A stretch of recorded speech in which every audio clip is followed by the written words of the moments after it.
Meus irmãos, um dos debates, que hoje é um debate muito acalorado, que a gente escuta muito no meio acadêmico, o mundo inteiro tem discutido isso, é sobre a existência ou a não existência de um Deus.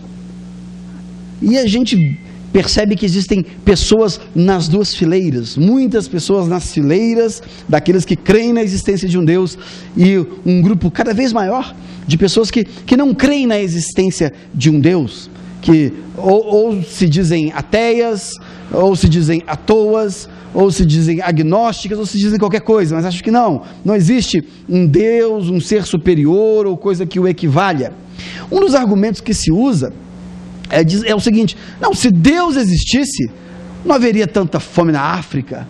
Se Deus não existisse, não teria um tsunami destruindo e matando milhões de pessoas. Que Deus é esse? Se Deus existisse, não haveria desgraças no mundo. E o erro está no pressuposto.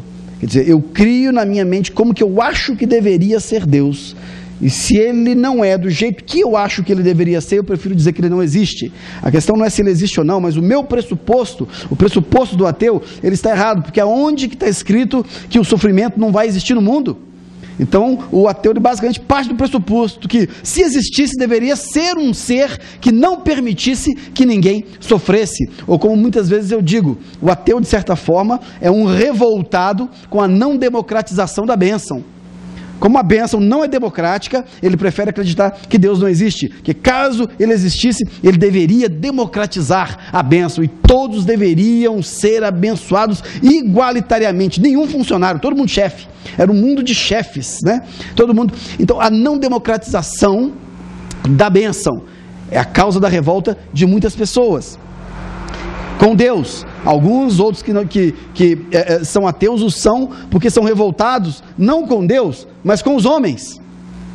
Uns são revoltados com Deus porque acham que ele não democratizou a bênção. Outros são revoltados com os homens. Eles se revoltam com os homens, e porque eles são revoltados com a maldade do homem, ele diz: Deus não existe. Como pode? A igreja matou tantas pessoas na Idade Média, a igreja fez tanta carnificina, a igreja fez tanta... Você está brigando com os homens, a igreja são os homens, não é Deus. A igreja é formada por homens, e homens são falhos, homens são pecadores, homens erram, mas a igreja fez tanta coisa errada, Deus não existe. Mas peraí, você também fez tanta coisa errada, e porque você fez tanta coisa errada, Deus não deixa de existir ou não existir? Mas existe esse debate. Algumas pessoas não creem na existência de Deus, dizem: não, Deus existe sim, uma força superior, uma força espiritual que está lá em cima, existe alguma coisa. Não é possível que esse mundo, com toda a sua complexidade, com todas essas variáveis, não tenha partido de algum ser com alguma inteligência, com alguma criatividade, que teve que dar um start em todo esse processo. Então sim, existe. E concebem Deus de várias maneiras, como um ser intocável, um ser distante, e muitas religiões colocam esse ser criador num lugar absolutamente inatingível, e as religiões criam modos, formas de tentar se aproximar desse Deus de alguma maneira, mas esse Deus ele está muito distante, ele está muito longe. Algumas pessoas dizem o seguinte: Deus existe, mas o importante mesmo é aqui, é a gente ser bom. Se a gente for bom, está tudo certo. Todos os caminhos levam a Deus. Tem que procurar em algum lugar, tem que ter alguma religião, não importa qual. Você pode ir de qualquer jeito, mas você não pode não ter religião. É importante ter alguma, porque no fundo, todas pregam a mesma coisa, e é tudo mais ou menos igual. Então, não importa se é a religião A, religião B, religião C, isso tudo são detalhes. Todos os caminhos levam a Deus. Existe essa teoria. Nós que aqui estamos, nós nos denominamos cristãos. E esse é um mês importante para toda a cristandade na face da terra. É um mês onde a gente comemora o aniversário de Jesus Cristo. O aniversário de Jesus Cristo. A gente sabe, eu já expliquei isso aqui, que ele não nasceu em dezembro, né? É só uma data. A gente não sabe quando ele nasceu. Uma coisa a gente sabe, não foi dezembro. Isso aí a gente pode afirmar, não é isso? Podemos afirmar. Quem tem certeza absoluta que não é dezembro, levanta a mão. Ó, e quem está na dúvida, será que é dezembro? Levanta a mão. Aí você não vai, agora o pastor já falou, eu não vou levantar a mão mais. Por que a gente pode afirmar que não é dezembro? Porque diz lá que os pastores estavam nas campinas com as ovelhas, os bichinhos, né? Todos ali, e que nasceu Jesus numa estrebaria, né? Uma estrebaria ali, e vieram os pastores com as ovelhas todas no campo, e tinha uma estrela brilhante no céu. Isso não acontece em dezembro em Israel. Em Israel, em dezembro, é inverno pesado. E em Jerusalém, em alguns momentos, alguns anos, chega até a nevar. Em Belém, neva. Então é frio. Não tem ovelha no pasto em dezembro. Não tem céu bonito em dezembro. Não tem estrela para ver em dezembro. Tem nada disso em dezembro. Então, certamente foi numa noite quente. Ou numa noite, pelo menos, temperada. Certamente não foi no inverno. Então, a gente tem certeza. Inverno não foi. Foi verão, primavera, talvez até um outono. Então foi em outro mês. A gente sabe disso por uma questão lógica da narrativa histórica. Mas o importante é que escolheu-se uma data. Não sabe que data é, não é importante a data. Vamos celebrar em dezembro, porque já era uma data importante por umas questões históricas que eu não vou entrar em detalhe. Mas toda a cristandade, né, a irmã até riu, né, que aí, se eu for contar, né, aí vai pano para manga, né, porque que é dezembro, né, irmã? Aí que embola o meio de campo todo, né, mas o importante é que temos uma data que celebramos o nascimento de Jesus, e eu faço uma pergunta para você: quem é Jesus Cristo de Nazaré para você? Eu tenho certeza absoluta que você está no time dos que acreditam na existência de um Deus. Você não está no time dos que não acreditam na existência de um Deus. Ou você aqui não estaria. Todos os que aqui estão são desse time, acreditam em Deus. Mas independentemente da existência de um Deus, para você, quem é Jesus Cristo de Nazaré? Para muitos, é mais um profeta. Para muitos, é mais uma religião. Para muitos, é mais um caminho do bem. É um caminho do bem. Qualquer caminho está bom. Todos os caminhos levam a Deus. E a igreja metodista aqui é um caminho que eu achei, me sinto bem.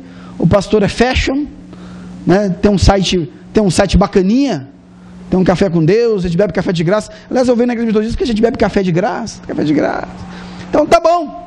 O importante era ter uma religião, o importante era cultuar Deus de alguma maneira. Eu achei esse caminho aqui, tá bom, perto de casa, cara legal. Quem é Jesus Cristo de Nazaré para você? Eu tenho dificuldade de fazer esse tipo de sermão que eu estou fazendo agora, porque eu tenho dificuldade de dizer que eu estou certo. Porque eu gosto de deixar as pessoas pensar. Quem me conhece sabe, eu gosto de um bom debate. Eu gosto de instigar as pessoas a pensarem, a chegarem às suas próprias conclusões, a descobrirem suas próprias verdades. Eu gosto de abrir. E eu vou dizer para vocês, na Bíblia, nós todos aqui podemos debater o que quiser. E eu não vou te constranger a pensar como eu. E vocês sabem disso, às vezes no café com Deus, a gente está debatendo, alguém chega com uma ideia meio diferente, que eu até não concordo, às vezes eu fico até numa saia justa, mas eu deixo falar. Fala, põe sua opinião, não tem problema. É a sua opinião. Como eu já disse alguma vez, eu sou capaz de negociar a Bíblia. Eu tenho uma opinião, você pode ter outra. E eu vou falar, meu irmão, amém, eu respeito sua opinião. Eu sou capaz de negociar o que está escrito aqui. Eu acho que nós podemos, numa caminhada de leitura e compreensão, ir num crescimento, e às vezes os caminhos, eles não se encontram em alguns momentos. Mas eu queria desafiá-los, nesta manhã de dezembro, em que a cristandade, na face da terra, comemora o nascimento de um Galileu. Eu queria desafiá-los nessa manhã de dezembro, aonde há mais ou menos 2000 anos atrás, a humanidade começou a contar o tempo a partir do nascimento desse Galileu. Eu quero desafiá-los nessa manhã de dezembro a compreender que na biografia de nenhum outro homem que passou pela face da terra, nós tenhamos tantas testemunhas de uma ressurreição de um homem morto depois de 3 dias. Eu queria desafiá-los a compreender quem de fato é Jesus Cristo de Nazaré. Estamos comemorando o que nesse mês de dezembro? O que realmente é o Natal? E qual é a importância desse homem? Na Bíblia, como eu já disse, eu sou capaz de negociar com você, ou com você, vários pontos. Eu sou capaz de não fazer questão da minha opinião valer no final. Mas tem uma coisa que eu não negocio. E eu desafio você a não negociar um aspecto do que está escrito nesta palavra. Eu te desafio a não negociar que Jesus Cristo veio ao mundo, que Jesus Cristo realizou inúmeros milagres, e que o que Jesus Cristo disse a respeito dele mesmo é verdade, que ele não era um profeta, que ele não era a reencarnação de Elias, que ele não era a reencarnação de João Batista, que ele não era uma alma iluminada, mas que Jesus Cristo de Nazaré era o Messias, o próprio Deus encarnado, o próprio Deus que veio ao mundo, que andou conosco, que comeu conosco e que morreu pelos nossos pecados. Meus irmãos, esse ponto, para mim, ele é absoluta, peremptoriamente inegociável. Jesus Cristo, Filho de Deus, que veio ao mundo, que andou conosco, que foi crucificado, morto, sepultado, e que ao 3º dia ressuscitou, voltou a andar com os homens, foi assunto aos céus, que várias pessoas foram testemunhas oculares do homem sendo levado aos céus, vivo e ressuscitado, num corpo, e que está sentado à direita de Deus Pai, Todo-Poderoso, de onde há de vir para julgar todos os vivos e todos os mortos. Um nome acima de todos os nomes, um nome que importa que todos os homens se dobrem sobre esse nome, que nesse nome e somente neste nome há salvação. Esse é o Jesus que eu creio, e é o Jesus que eu desafio que você creia e que jamais negocie isso. Acreditar em Deus é fácil. Eu costumo dizer que difícil é não acreditar em Deus. Eu acho que tem que ter muita fé, para falar, não, tudo isso é obra do acaso, simplesmente aconteceu, os seus olhos, o seu cérebro, a reprodução sexuada, tudo isso assim foi o acaso, uma evolução simplesmente. A gente tem que ter muita fé para crer nisso, tem que ter muita fé para acreditar que foi pirlim, pim, pim, e a coisa simplesmente do nada, sem a interferência de nada, saindo de nada, vindo de lugar algum, e de repente toda essa complexidade, essa beleza, esses rios que desaguam no mar, e o mar nunca transborda, e toda essa beleza da complexidade da terra, foi tudo obra do acaso. Eu não tenho essa fé. A minha fé é mais fraca. Eu prefiro crer que teve alguém que criou o mundo e criou todas as coisas. É mais razoável, É mais razoável crer que, olha, tem a mão de alguém por trás disso tudo aqui, porque é muito perfeito. A crença na existência de Deus não é tão complicado, por isso que tantos acreditam na existência de um Deus. Mas, dentre todos que creem na existência de um Deus, dentre todos os religiosos, dentre todas as religiões, dentre todos os que buscam algum tipo de espiritualidade, que buscam o nirvana, que buscam algum tipo de elevação ou evolução espiritual, existe um ponto que separa, e é Jesus Cristo. Dentre todos esses homens que buscam o espiritual, temos um grupo que crê que esse Deus que é buscado, Ele já veio, Ele já esteve entre nós, e Ele é o próprio Cristo, o próprio Jesus. Abra sua Bíblia no Evangelho de João. No Evangelho de João eu quero que você abra no capítulo 10.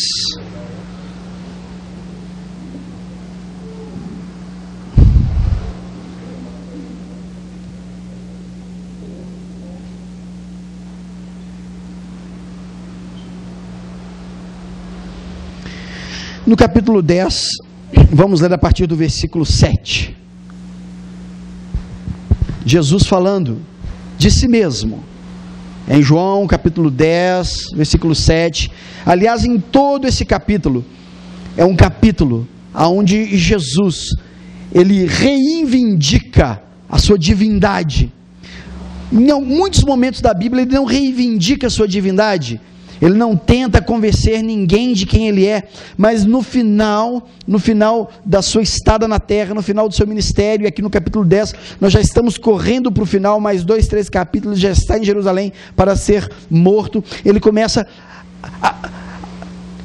a ser muito contundente e enfático, e ele diz o seguinte: vocês estão compreendendo quem eu realmente sou?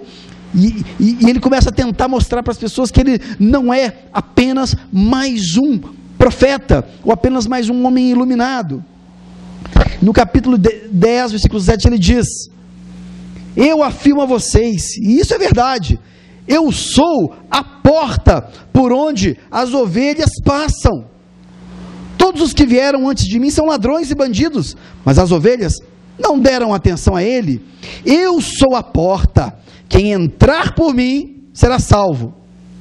Poderá entrar e sair e achará comida. O ladrão só vem para roubar, matar e destruir.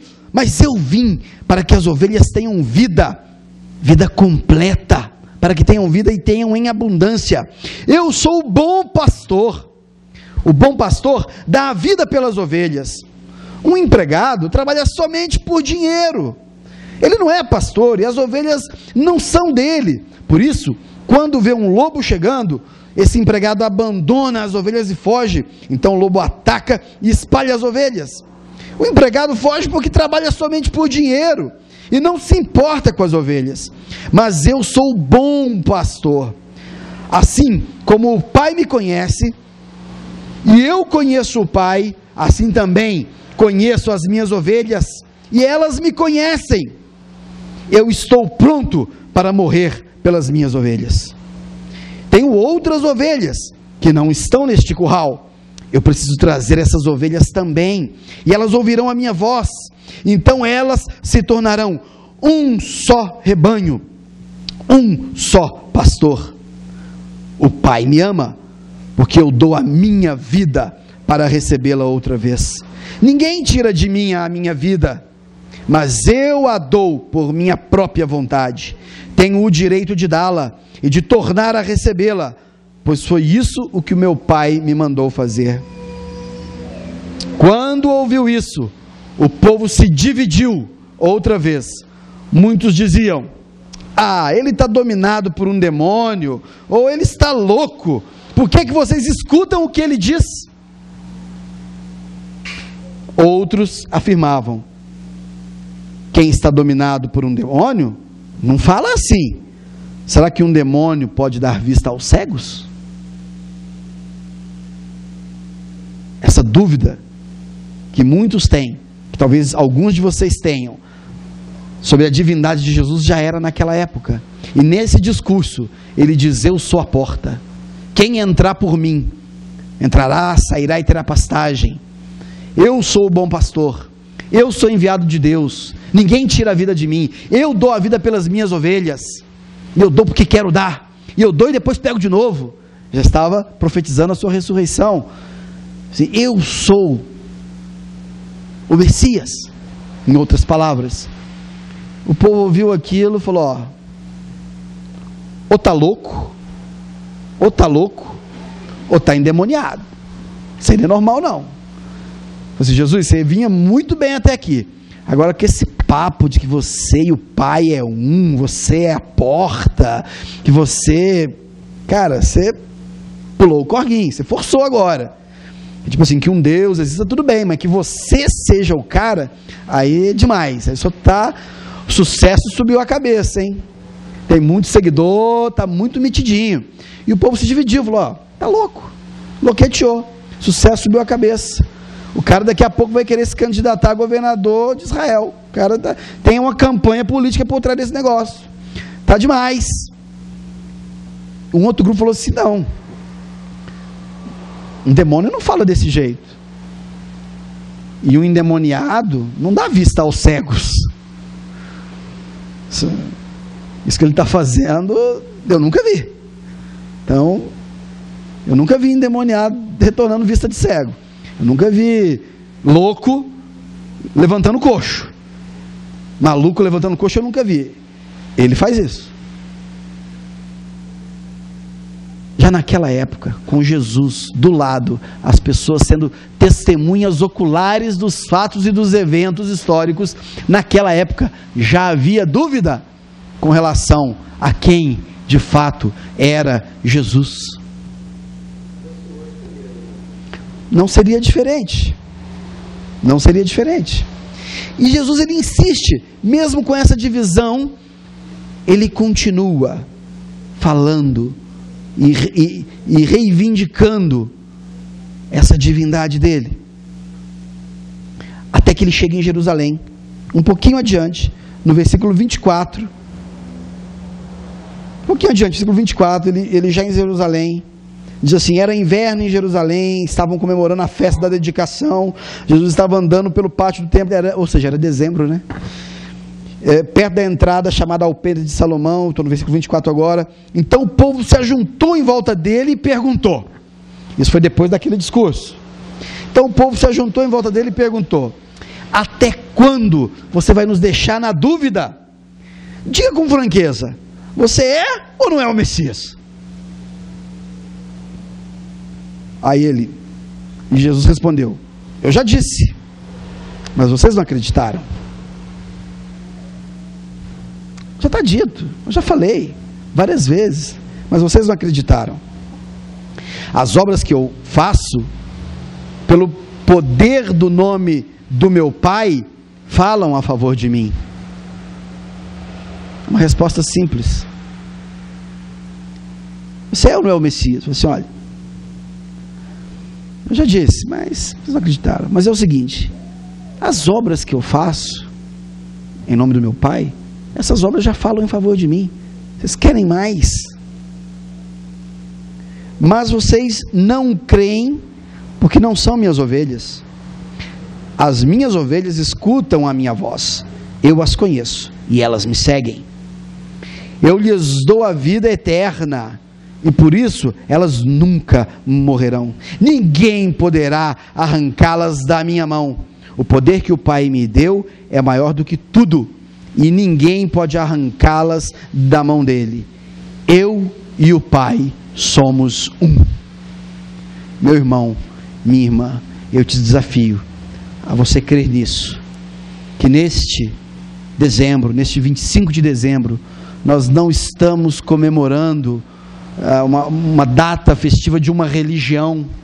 Nós não estamos comemorando o nascimento de um grande homem apenas. Mas Jesus afirma: eu e o Pai somos um. Nós estamos celebrando a encarnação de Deus na terra. a vinda do Messias. E importa que todos nós sejamos salvos por este homem. Não tenha dúvida disso. Eu tenho certeza que se eu perguntar para todo mundo aqui, em maior ou menor grau, todo mundo aqui já viu alguma obra de Jesus Cristo, algum milagre, alguma ação.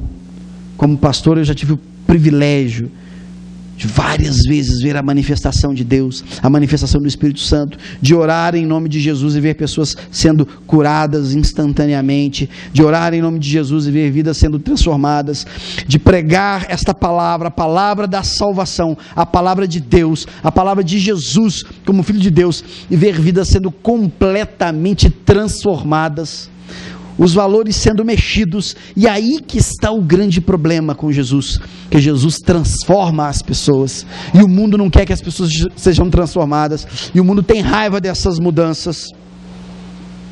E aqui diz o seguinte, no versículo 31, então tornaram a pegar pedras para matar Jesus. Logo que ele disse isso, eu e o Pai somos um. Então pegaram pedras para matar Jesus, e Jesus disse: eu fiz diante de vocês muitas coisas boas que o Pai me mandou fazer. Por causa de qual delas vocês querem me matar? Ele era bom de papo, né? Ele sabia dar a resposta certa. Vamos apedrejar, olha, eu fiz várias coisas boas que Deus me mandou fazer. Por qual delas que vocês querem me apedrejar? Assim, ixi, agora pegou. O cristianismo hoje passa por uma crise mundial, graças a Deus, porque é nas crises que nós somos provados. Nunca se viu tanta igreja ser fundada no Brasil, nunca se viu tantos evangélicos nessa nação, mas nunca se viu tantos falsos pastores, tantos falsos mestres, e nunca se viu tanta resistência e tanto ódio com cristãos nessa nação e no mundo.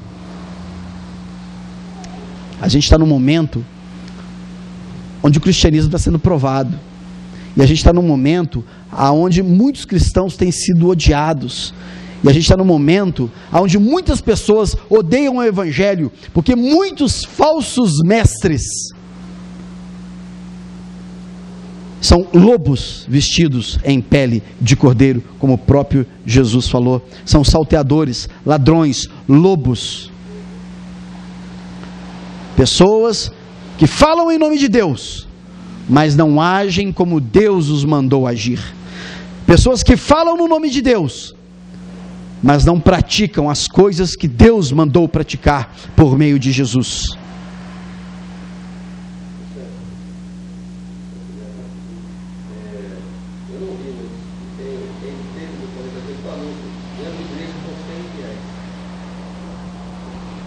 Isso é comum. Para quem não ouviu, ele disse que ele não viu, mas ouviu dizer que alguém viu um anúncio no Correio Brasiliense: vendo igreja com 100 fiéis, né? Vendo curral com 100 ovelhas produtivas, todas produzindo, todas dando dízimo, vendo curral com 100 ovelhas. Aqui Jesus ele fala isso. Se alguém quiser, eu vou ler, presta atenção. Jesus dizendo: eu sou o bom pastor. O bom pastor dá a vida pelas ovelhas. Um empregado trabalha somente por dinheiro. Ele não é pastor. E as ovelhas não são dele, na verdade. Por isso, quando vem um lobo chegando, eles abandonam as ovelhas e fogem e vendem o curral. Então o lobo ataca e espalha as ovelhas. Mas ele diz: mas eu sou bom pastor, eu dou a vida pelas minhas ovelhas. Nós temos sido testemunhas de um momento onde a fé tem sido comercializada de uma maneira vergonhosa. De uma maneira vergonhosa. Mas eu os desafio a compreender quem é o verdadeiro pastor, quem é a verdadeira porta. E eu desafio você a anunciar esse Jesus Cristo Não anunciar uma igreja, não anunciar uma denominação, não anunciar que pastor A, pastor B ou pastor C é um pastor bom, melhor ou sensacional, ou que pastor D não presta, ou que determinado líder religioso tem o todo o poder e o outro não tem. Eu os desafio a não entrarem nos embates e nos debates teológicos e eclesiásticos. Eu os desafio a pregarem Jesus Cristo de Nazaré, porque é Ele que traz a vida. Eu os desafio a testemunharem Jesus Cristo de Nazaré todos os dias, pelas atitudes de vocês, nos negócios, no trabalho, no relacionamento conjugal, no relacionamento com a família, para que as pessoas possam olhar para nós e falar: não é um discurso apenas, mas esse discurso gera vida, gera ação. Esse discurso gera uma sociedade mais saudável. Nós não vamos ganhar ninguém na base do debate. O cristianismo, ele é implantado por meio da prática, ele é implantado por meio do testemunho prático. Nós não estamos aqui para defender Deus como advogados de Deus, advogados da igreja, advogados da fé. Nós estamos aqui para sermos testemunhas, e não advogados, testemunhas de Jesus Cristo, buscando fazer como Ele fazia, o que Ele fazia: obras de bondade, obras de misericórdia, obras de amor. É para isso que nós somos chamados, e eu os desafio a viverem desta maneira, a buscarem este caminho. E Jesus Cristo, no próximo capítulo, ele, em meio a esse momento de tanta dúvida, de tanta angústia, nesse momento onde parte dizia que sim, ele era o Messias, parte dizia que ele não era o Messias, no próximo capítulo, ele faz meio que o milagre definitivo. O milagre definitivo. Ele já tinha dado vista a cegos, ele já tinha levantado coxos, ele já tinha transformado água em vinho.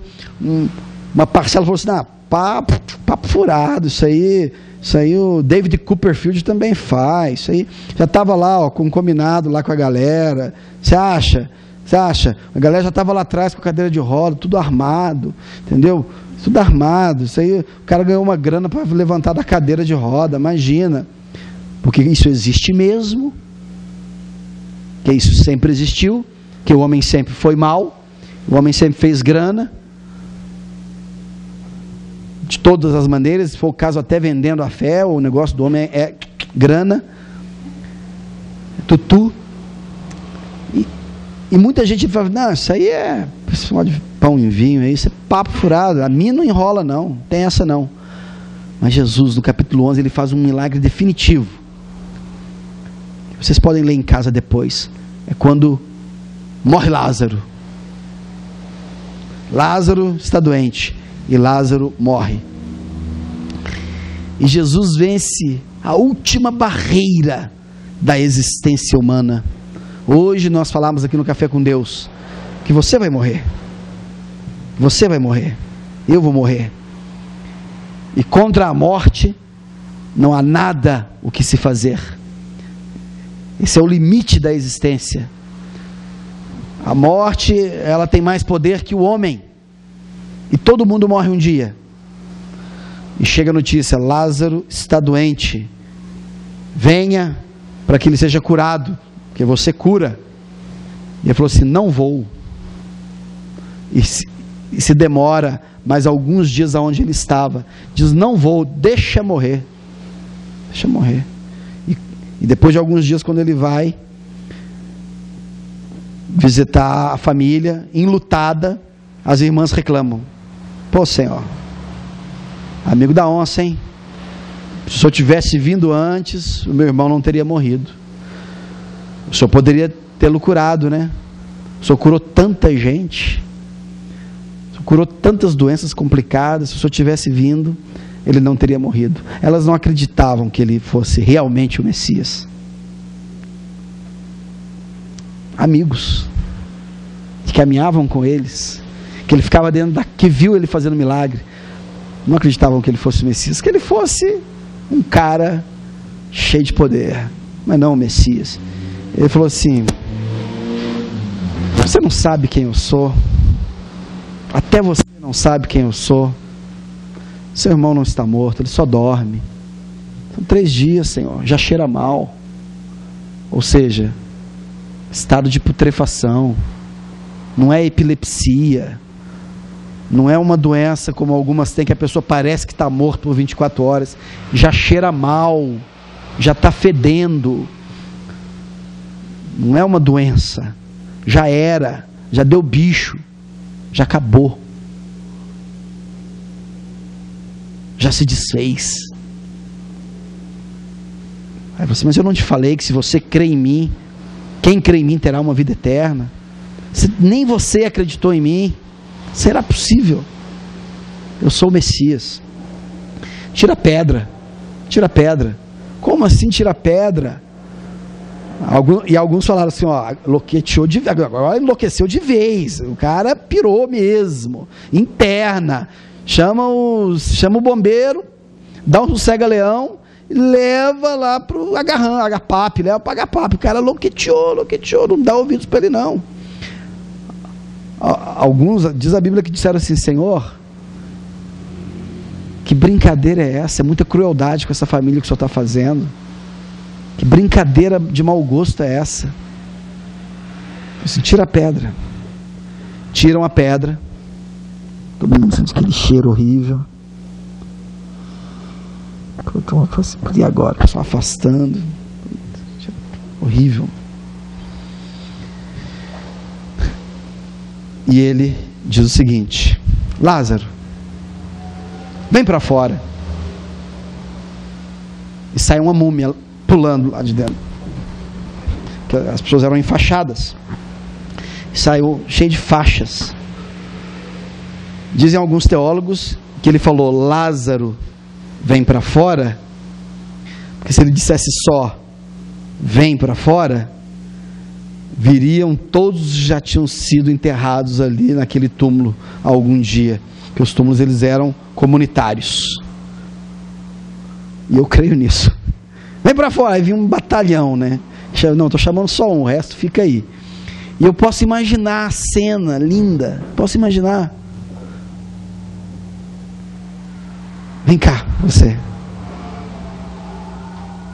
Faz de conta que você é Lázaro. E eu sou Deus. Está mandando. Então, Lázaro, olha só que lindo. Aqui, ó, está vendo que bacana? Está gostando? Qual casa você quer? Quer morar ali? Quer morar aqui? Gostou aqui do céu? Está feliz? Está bacana? Joia, né? Olha só. Que tal aquela casa ali? Quer morar ali? Né?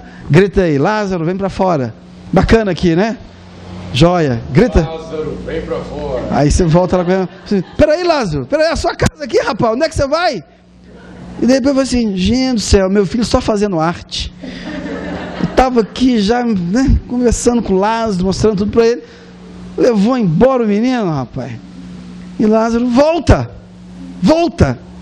Tchum, voltou.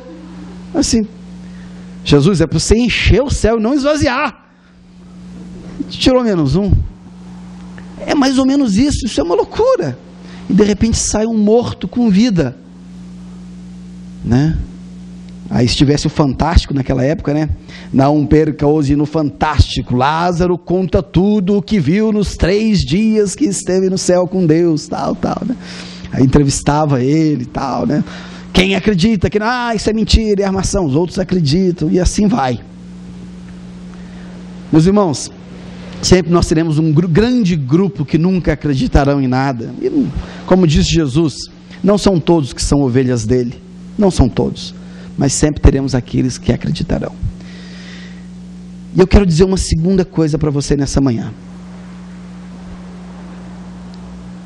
Jesus não apenas é o Messias. Jesus não apenas é o Filho de Deus. Jesus não apenas ressuscitou Lázaro. Jesus não apenas fez muitos milagres. Mas eu quero dizer para você: Jesus hoje está vivo. está no céu, e o Espírito dele mora dentro de você. Jesus é real e Ele está dentro de você. E os milagres que Ele fez, Ele continua fazendo. E os mortos que Ele ressuscitou, Ele continua ressuscitando ainda hoje. Fique de pé.